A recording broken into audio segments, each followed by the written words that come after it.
Hi, my name is Don with Nation's Attic, and in our upcoming Diving into History auction on Saturday, May 30th, 2026, we have this impressive early American diving helmet. Now, this helmet was made in Boston, Massachusetts, but not by the A.J. Morse Company. This was made by their competitor, the Alfred Hale Company. This helmet is also quite unique in that this model is what's called a neck feed model, or one where the air comes in via the back of the breastplate. As you can see, we've got the air elbow fitting here on the back, and what would happen is air would come in and there was a ductwork for the air that was actually constructed into the neck ring of the breastplate, so that air would come along via the ductwork and exit right below the diver's chin at this point.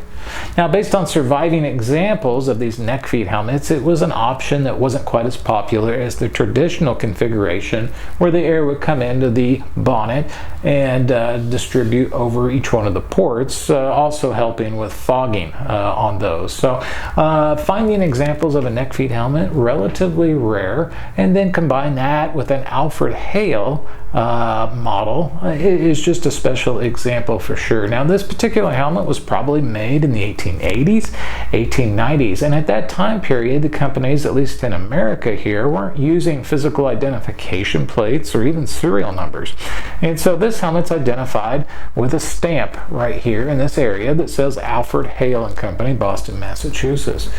Now, about 10 years ago, I found this helmet. It was hanging in a closed restaurant in Wisconsin. So there was a couple of small holes at the top and a hole here, and those were expertly patched and fixed up and everything. But otherwise, this is just a true treat to handle, to look at, and this represents a helmet from an early, essentially the infancy of diving in America. So just a great piece that you rarely ever see.